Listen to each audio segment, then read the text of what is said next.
Welcome to the third episode of the Mol Belgie South Africa recaps from Reality TV Warriors. My name is Michael Harmstone, and joining me as always is the Canadian who, according to Davey, is a control freak in the sheets, Logan Saunders. Good morning. Good, very early morning for Logan. Yes, I just finished my work. You gotta love working off of Beijing hours.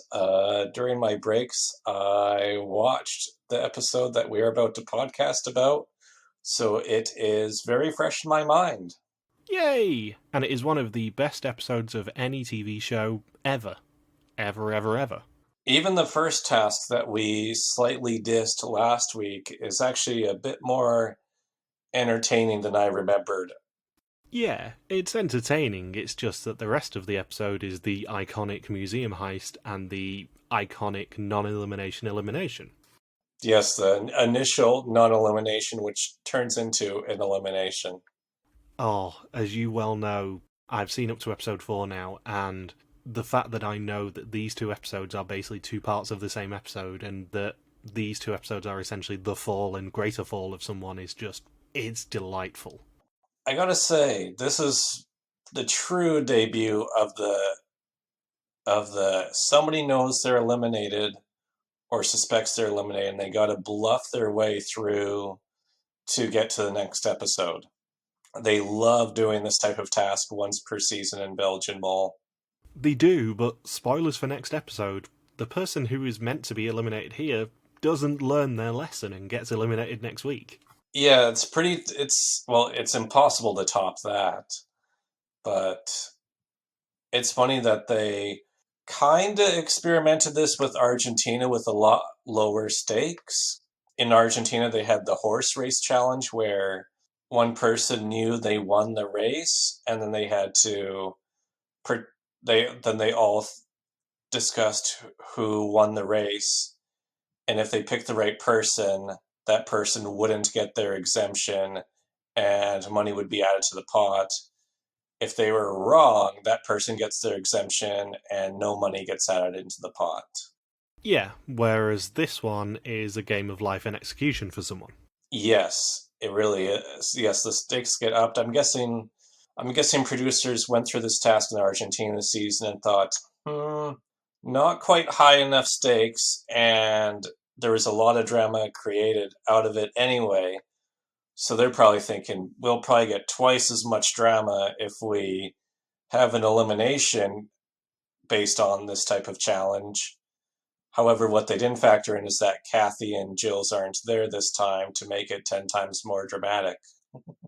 Yeah, I was going to say, can you imagine someone like Kathy and Jill doing this type of an execution, which, even with a cast like this one, where everyone kind of likes each other, can get a little bit messy. Yes.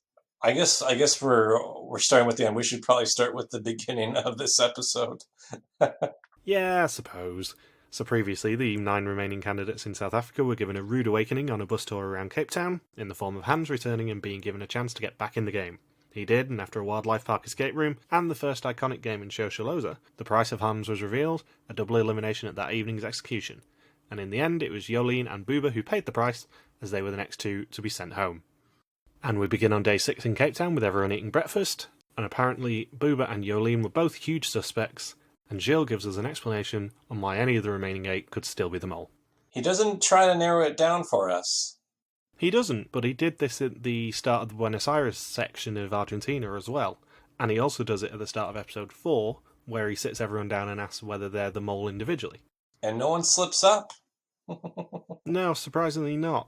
Nobody kind of sits there and raises their hand and goes, "Yep, it's definitely me. Show's over." Well, then, well, it's reverse psychology. It's someone's. They did that. They did this with the American version of the mole, where they had. Yes, in the celebrity moles, they did this, where everyone says in their intro, "I am the mole." Usually, it's denial of, "No, I'm not the mole." But they reversed it. Yeah, so the only person who is telling the truth is the mole, and then everyone else is just a big, fat, stinking, fucking liar. So Gilles begins by asking for 6 candidates who don't mind getting wet, and 2 who want to take it easy, and they choose Marcena and Annalise as the 2 who want to take it easy, and when the 6 who don't mind getting wet get to their cars, they have to split up again, 4 unguided projectiles in one car and 2 control freaks in the other. They choose Hans and Robin as the control freaks, and Aline, Davy, Bertrand, and Sam as the unguided projectiles. It's kind of ironic that all of the male contestants were the ones who like to get wet. See, I was avoiding making a Davy joke with the who wants to get wet thing. I thought that was a little bit classless. Oh, now we have class on this podcast. When did this happen? I missed the memo on this. We are a different class, and you should know that by now. I mean, we're definitely not immature enough. For example, if another Mole podcast released their email address, we wouldn't sign them up for Mole-themed mailing lists or Conservative Book Club or Pottery Barn. Yeah, we definitely wouldn't be immature enough to do that. You got to keep signing them up. Yeah, and you know what I'm referring to, and technically nobody in the audience does unless they've checked Twitter. But yes, in case anyone was wondering, it was me. I thought it would be quite funny, and I'm a child. It's a good thing that Annalise wasn't the one who said that she liked to get wet. I don't know how the cast would have reacted to that. Just imagine Annalise being an unguided projectile. Imagine her flying off that giant airbag. It would be wonderful. Well, she would be more awake than she was during the museum heist. She'd break something. She'd break a hip on the way down. You know what? That should have been the penalty if you fall asleep during the museum heist, is that Marzana and Annalise are sitting on the beanbag chairs, and two people jump on the other end of the chair, and you get catapulted to jolt yourself awake. And Robin says that he's still waiting for the mole to leave a sign somewhere saying the mole was here, and something tells me that he's been watching the latest US season for some inspiration on that. And Jill meets them at a lake and sends Robin and Hans off to a booth. The other four will get a puzzle individually one at a time while lying on a giant airbag. When they begin to solve it, a money clock will count down for Hans and Robin at a rate of €50 per 5 seconds, beginning at €1,000. When they think the puzzle has been solved, they get to hit a button, and the puzzle solver will be launched into the air by two men who will jump from the platform onto the airbag. And just to make things fair, Robin and Hans get a copy of the puzzles too to help, but their booth is facing away from the airbag, so they have to kind of assume when the puzzle has been solved. I guess the contestant can't yell, "Hey, I solved the puzzle! Press the button now!" I would assume not. And Aline is first up on the airbag. She gets the word puzzle 1/4L, and Hans solves it as the Flemish word for quail, which is quartel, at 750 on the timer. They push at €500, but she hasn't solved it, and she describes the puzzle as stupid. Well, that's what happens when you hang out with the guys, I guess. You just think everything around you is stupid. I really hate those rebus puzzles, I'll be honest. It's the sort of puzzle I really suck at. Yeah, I'm not actually, for trivia, when I used to go to trivia at the bar every week, they always gave us a sheet of rebus puzzles. And I started getting better at them after about the 30th sheet. And in the continuation of my favourite running joke from the past 3 episodes so far, Bertrand is up second. His puzzle is literally a children's one where you have to work out which switch is connected through massive wires to a light bulb. Because they can't trust Bertrand to do anything intelligent, and it's delightful. I like how there's like a difficulty adjustment for each individual contestant. Aline gets the toughest one of the quaffle puzzle, and then Hans gets the try to form a penguin with the clay and have Robin recognize it. Sam gets a really, really tough one.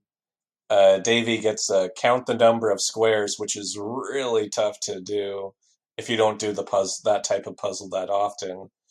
And then Bertrand gets a freaking first grader kids maze that you draw with a pencil and just trace like you would if you were at like the Chuck E. Cheese restaurant or something. That's exactly what I was going to say, because Bertrand gets the most difficult challenge of all, which is doing a puzzle that's written on a dinner mat for a child. Yeah. He should have said, "Oh, I'm really good at this. Me and my parents went out for dinner right before I came out to film this, and I rocked this maze." But the best thing about this for me is the fact that they say that Bertrand is supposed to be the most intelligent of the 4. And then he gets the first grader mace. Follow the mace so the mouse gets its cheese. Well, Robin, can you do this? No. Hans, can you do this? No. There's only one man who can help the mouse find the cheese in the Red Robin restaurant. Who should we summon? Whose symbol should we flash into the night sky to help us with this puzzle?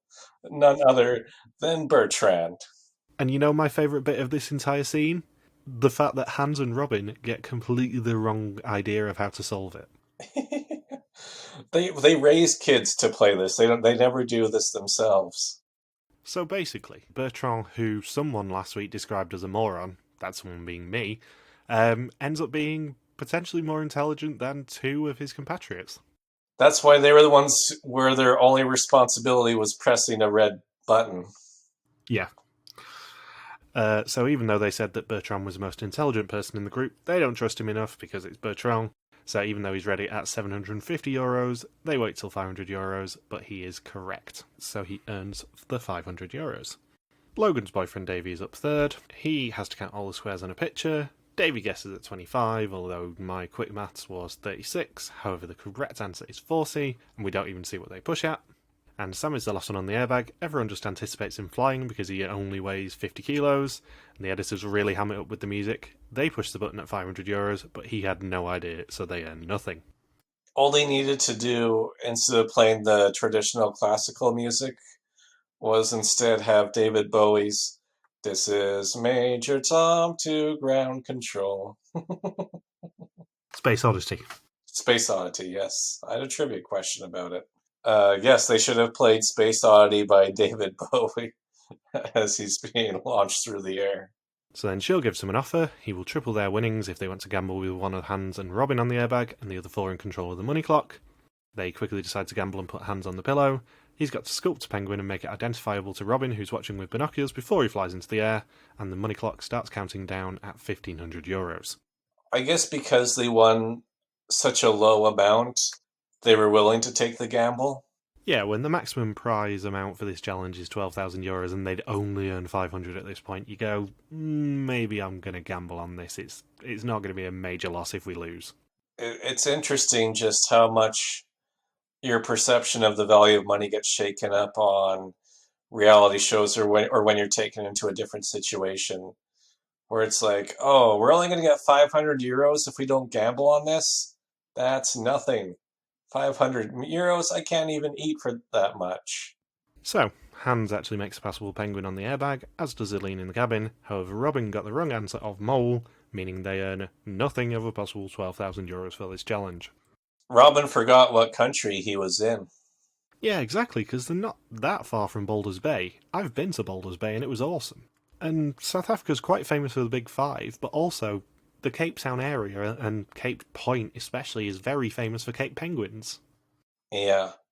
At least Robin didn't write down, like, Pinocchio as his guess. Like, why is the nose really long?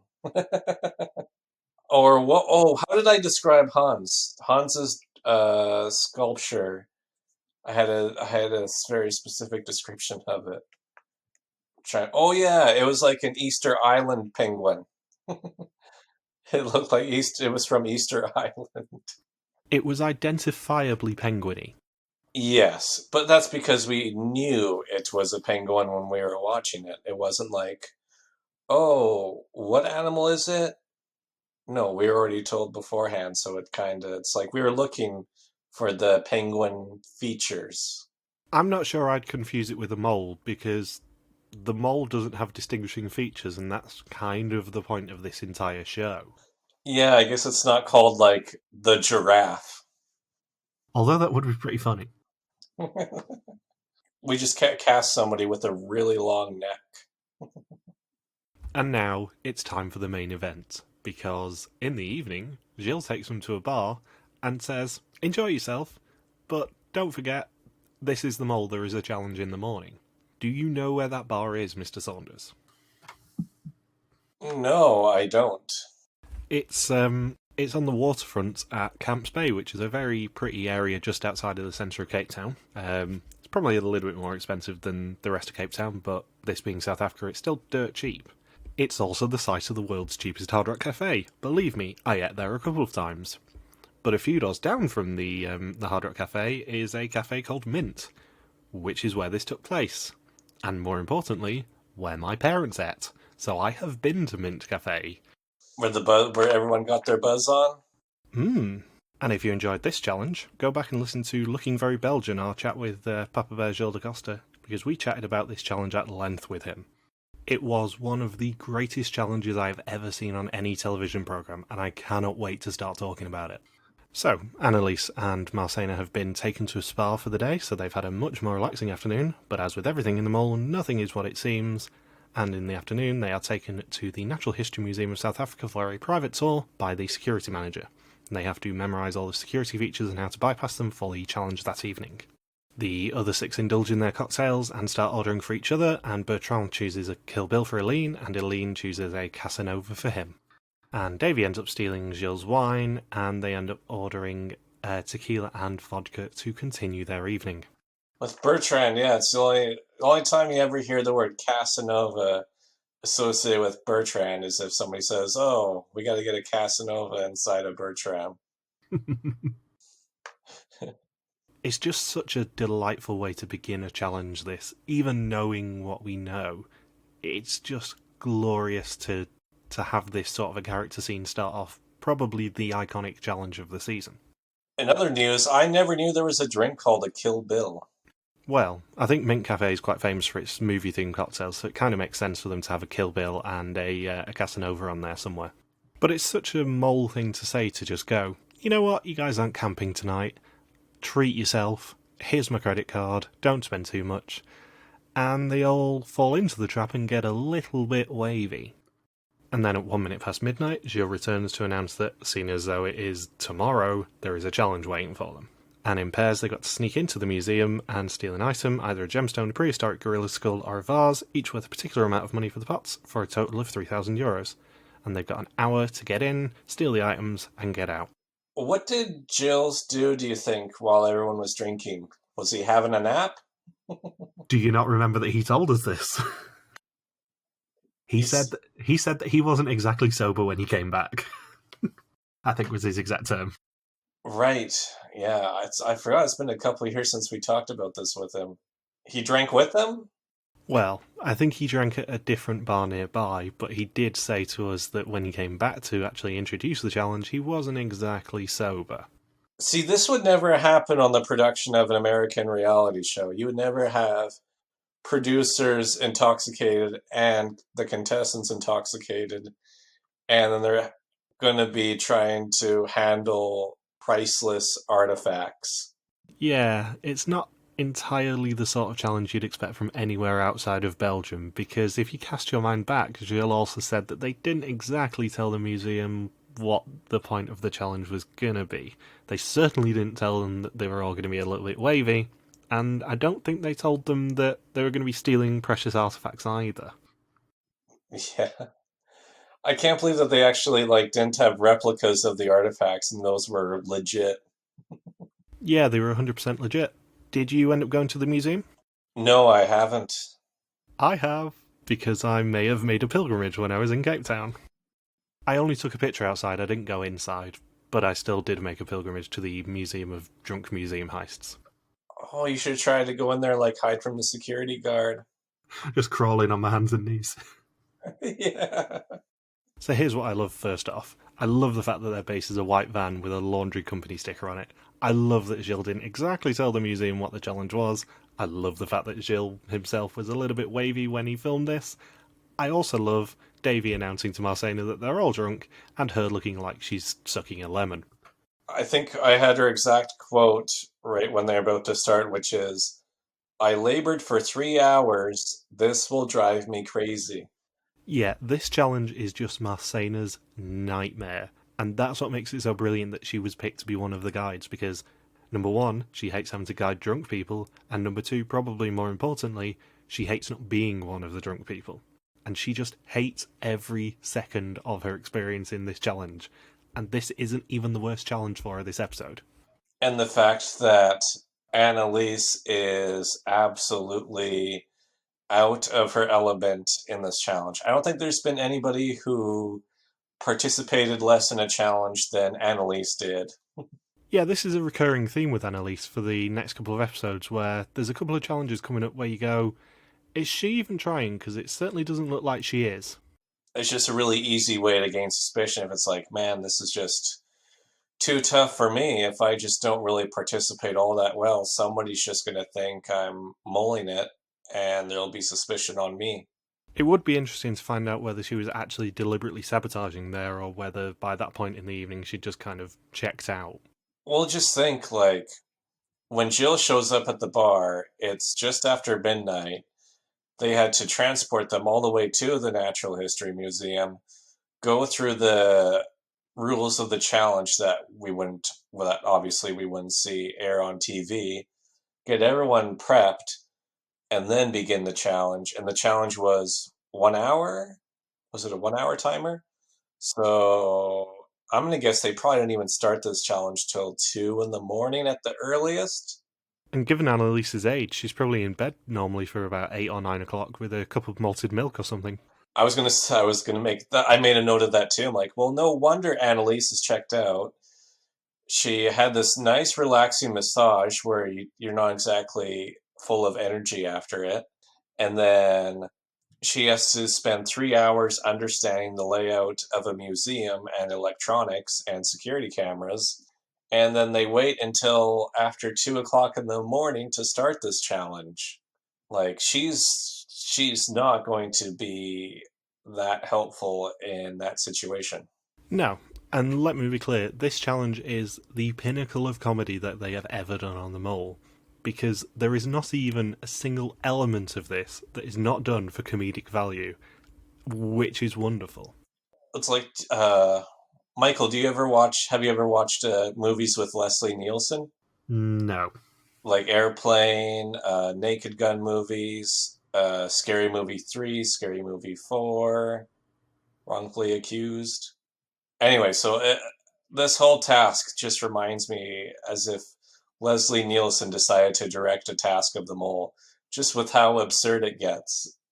Because he does like his movie, some of his movies or Spy Hard was another one, which Weird Al does the intro of, if I recall correctly, where it's just he's always just this dumb spy just bumbling through.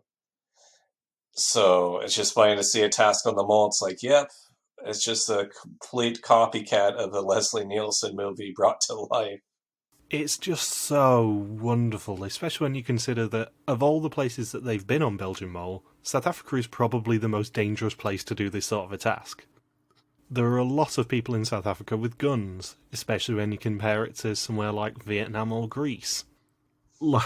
Like, of all the places they've been to, you would probably put South Africa bottom of the list of places you should be doing this sort of a challenge, which actually makes it funnier. It's just that they had the balls to do it in the middle of Cape Town at 2 o'clock in the morning. Well, they have to have enough, they have the drinks to do it. That's the thing, there's so many elements to this challenge, because first you have to get them shit-faced, then you have to transport them to the centre of Cape Town again, which is probably half an hour, maybe a little bit less at that time of night. Then you have to read the rules to them and make sure that they're still sober enough to be legally responsible in this challenge.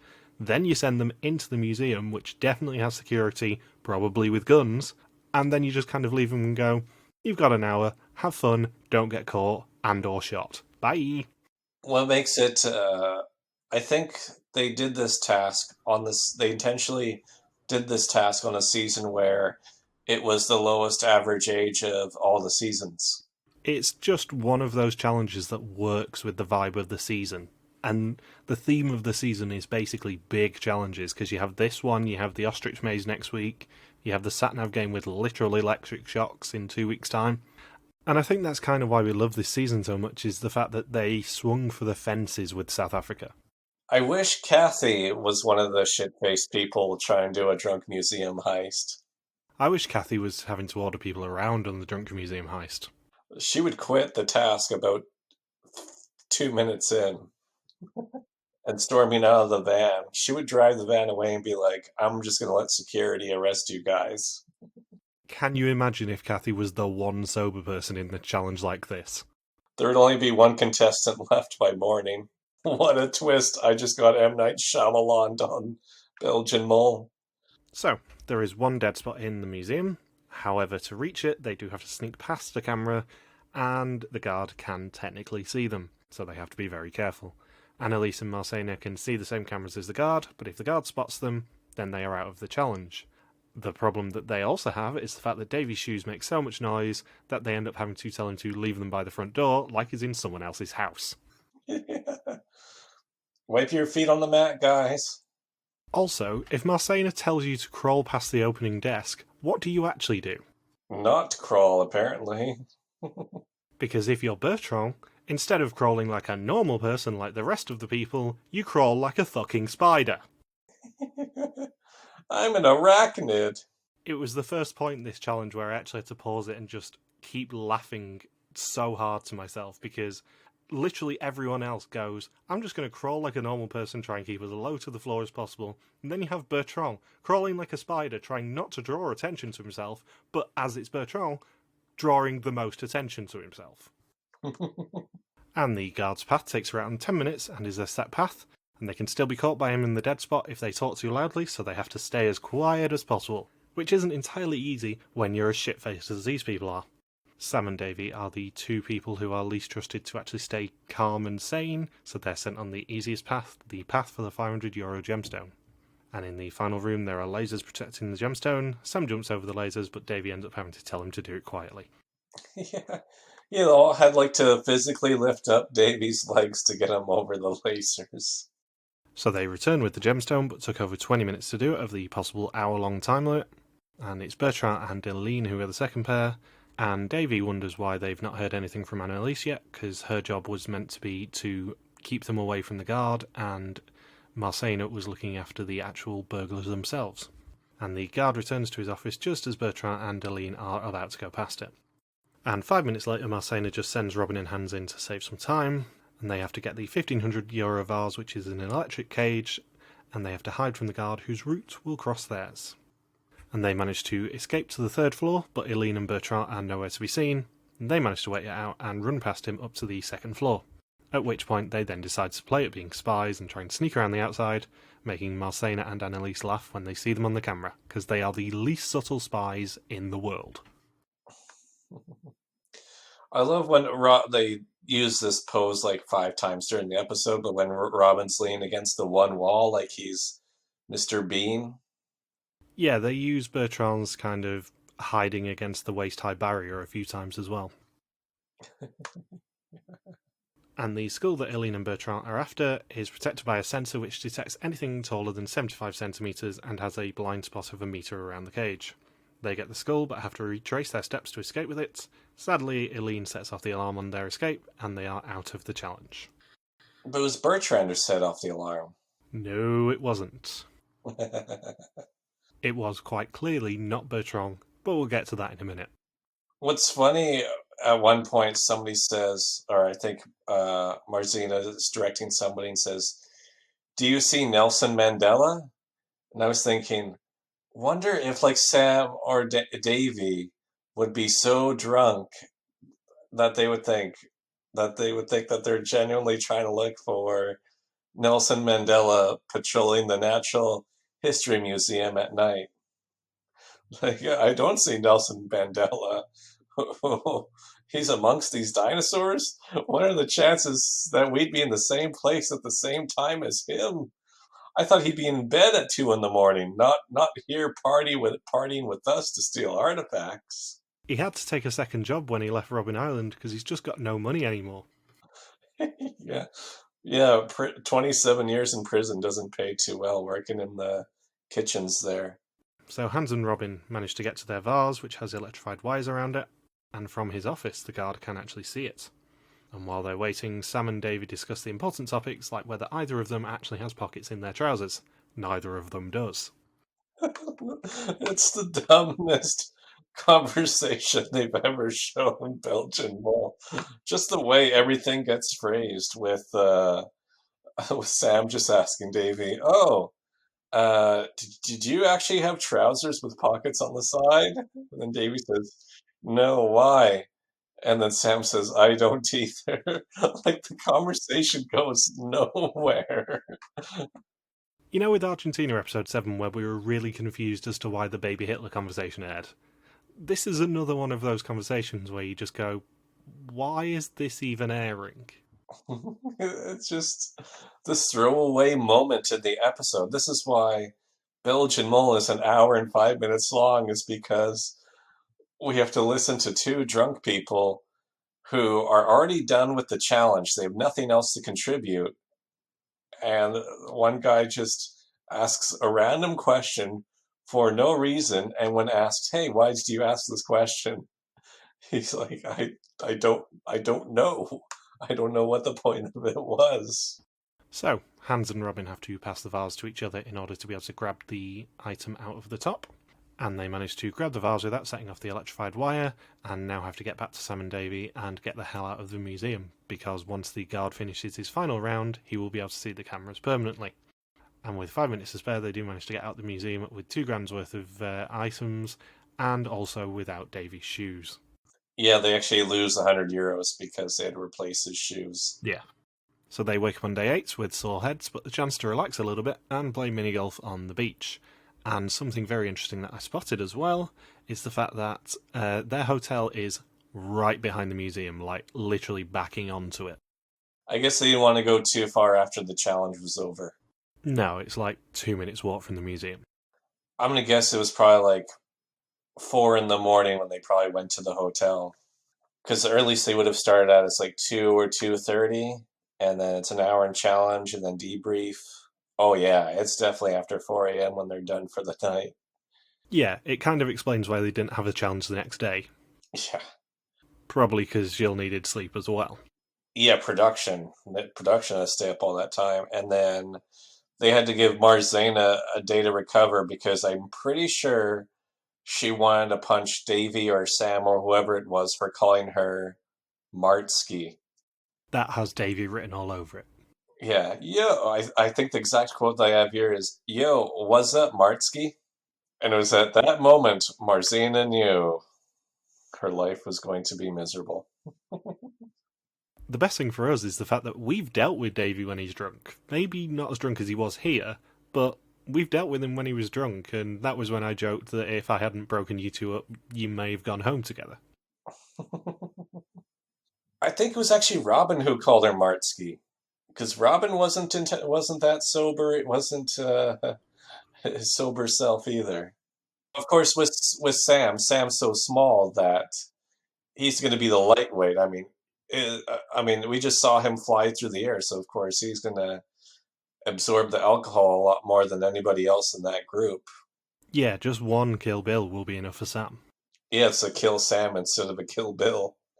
And I also found it very interesting that the hotel that they were staying at for the last bit of the episode was actually run at the time by the same company who I went to South Africa with.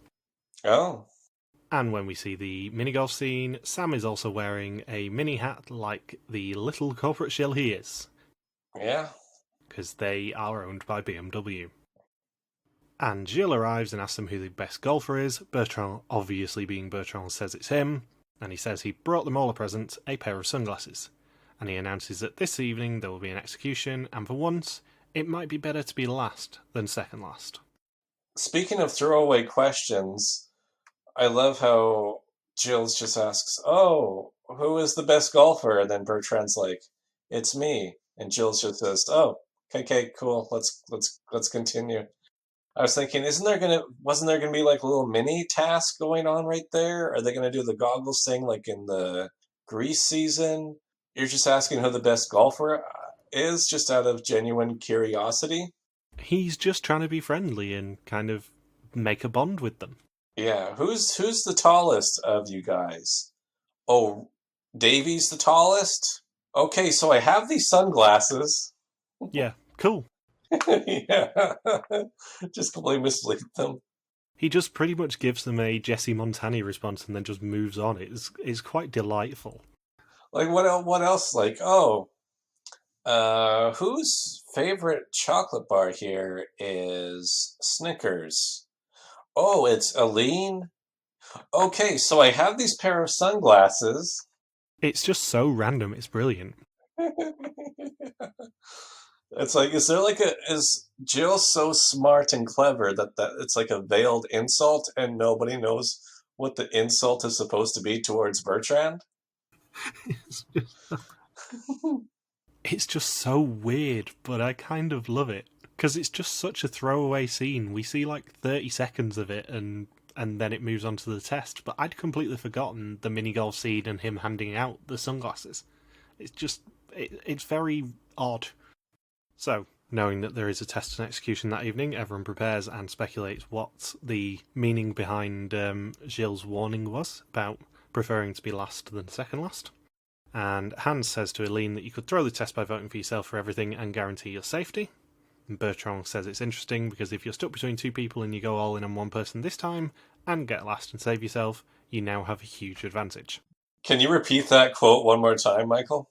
Of course, Bertrand says it's interesting because if you're stuck between two people and you go all in on one person this time and get last but save yourself, you have a huge advantage. Now just bear that quote in mind. It's now time for the test. 20 questions on the identity and actions of the mole. Whoever knows least may go home, except for the mole, who can never go home. And Robin says his suspicions were correct. Bertrand is still number one on his list. Bertrand says Davy played for €500 because he was forced to, and you can't make yourself suspicious with €500 on the line. Davy says Annalise held back at the heist and everything went wrong. Annalise said they had to prepare so quickly that it all went wrong and she blacked out. Hans heard Bertrand stood up way too soon and set the alarm off.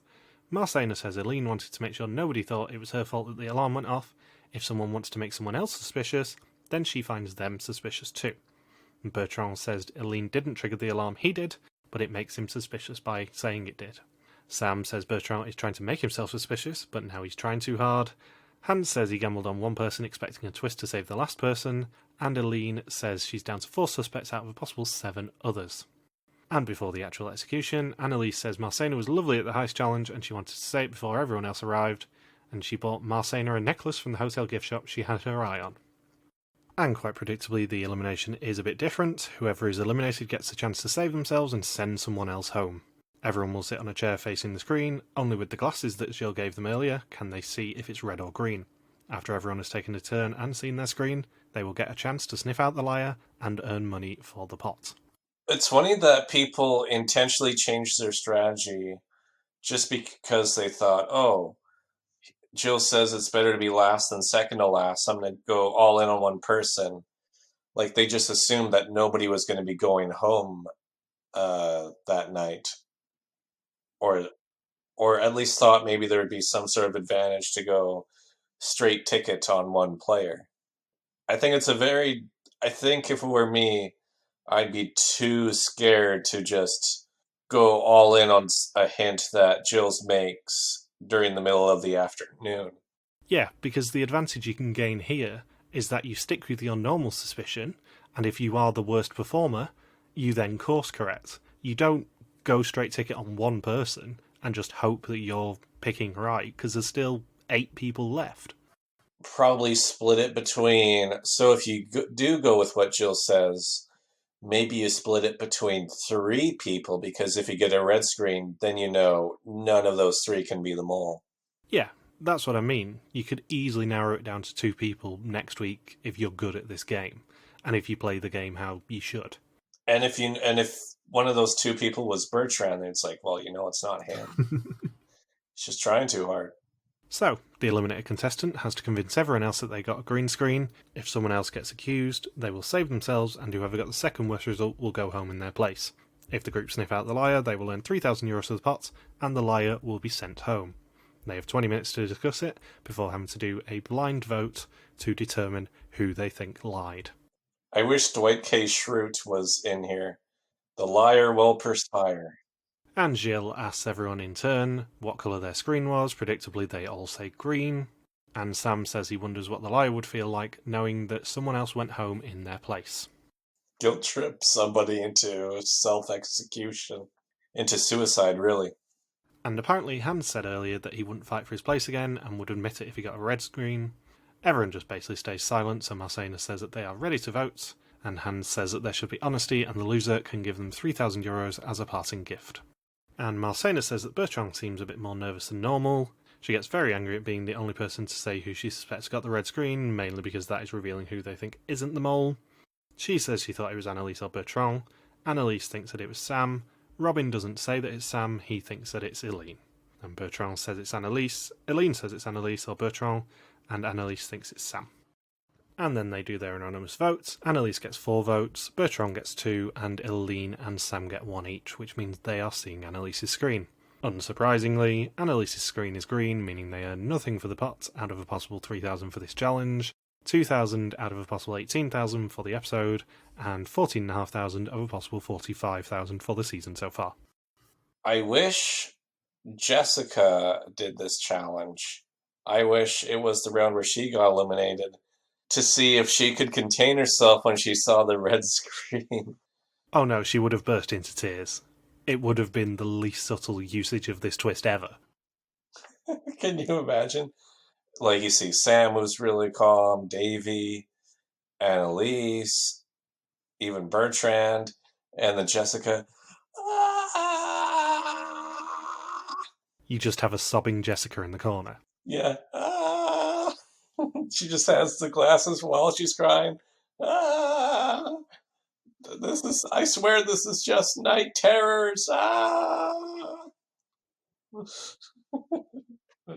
And as a result of picking the wrong liar, 2 people's screens will now be swapped. The person who originally got the red screen will now get a green one, and the person who did second worst will now get the red screen.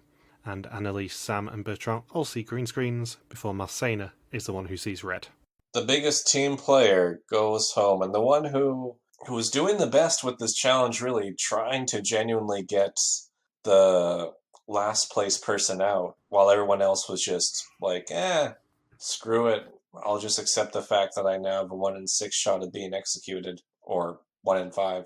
This entire episode is just the downfall of Marcena, because she's just such a big part of this entire episode, and then she gets shanked by the biggest twist of the season in this execution.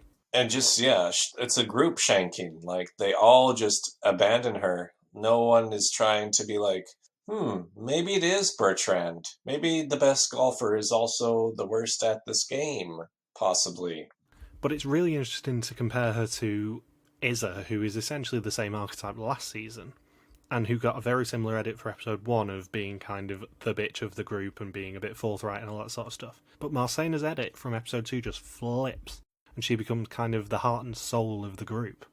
And I don't know whether that's just kind of a side effect of everyone hating each other's guts in Argentina, but it's really interesting to compare these two kind of first ladies of this archetype.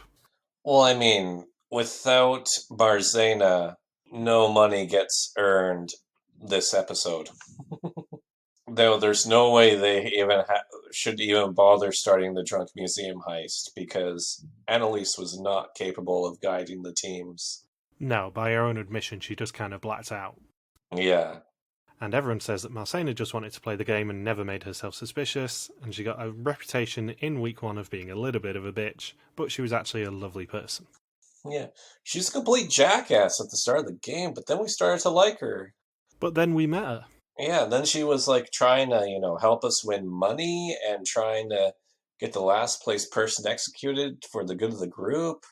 She helped Annalise. Annalise got her necklaces, and Marcena was very thankful. Yeah, we really misjudged her as this gigantic jerk at the start of the game. So, next week, the iconic run continues as the search for words and then a golden egg is followed by 2 of my favourite words in the English language, ostrich maze. Someone faces crocodiles before they go on a bike ride like chickens with their heads cut off, and Robin gets a bit angry. He's always angry. He is. I've noticed this during the season. I mean, I've seen episode 4 again, but he seems very angry. I think she's very competitive and intense and thinks people gotta pull their weight.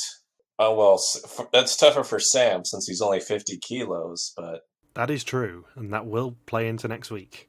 I wish during the glasses thing with Bertrand that when he sees the red screen and then Annalise gets all the votes, if he just blurted out, "Thank God." Fee you. Yeah. Everyone else is like, well, I guess Bertrand's not my suspect anymore. But yeah, just Annalise gets all the votes, and he's like, whew, close one, guys. Oh man, the votes were coming down. Marzina was pointing fingers at me. The votes were being written, and I was like, I thought for sure I was gone, but oh man.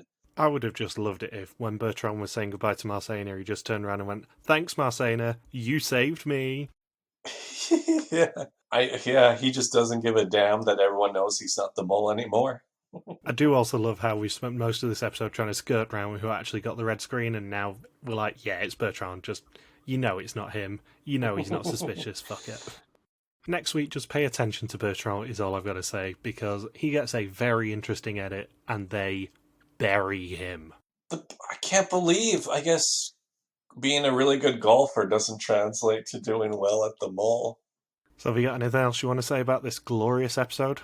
I just feel bad for Marzena because she carries the team. The team player goes home so damn early. Yeah, we talk a lot about these sort of characters in Belgian Mole seasons, the ones who rack up so much of the pot and then immediately gets shanked by people who are less successful. And I feel like you've got to have Marcena in that conversation, and I'm surprised I'm saying that after this season, because I never remembered Marcena being so much of a dominant monetary force.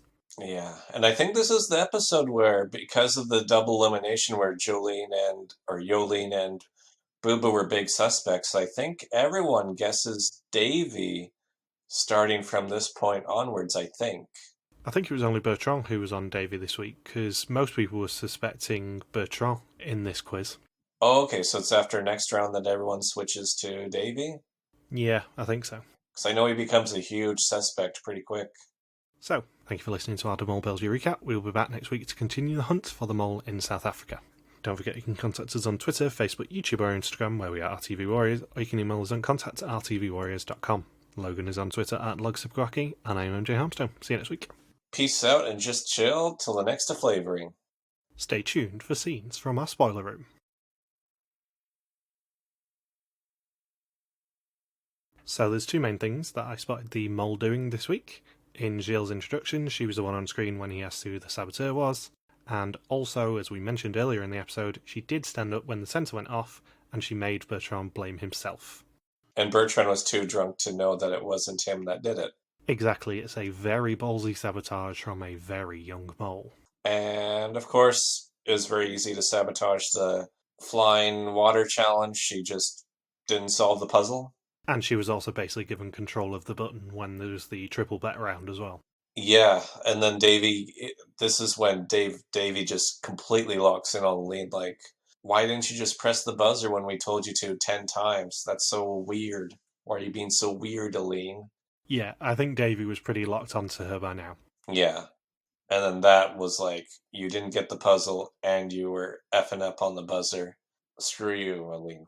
Believe me, she's actually more blatant in episode 4. There are a couple of really big sabotages.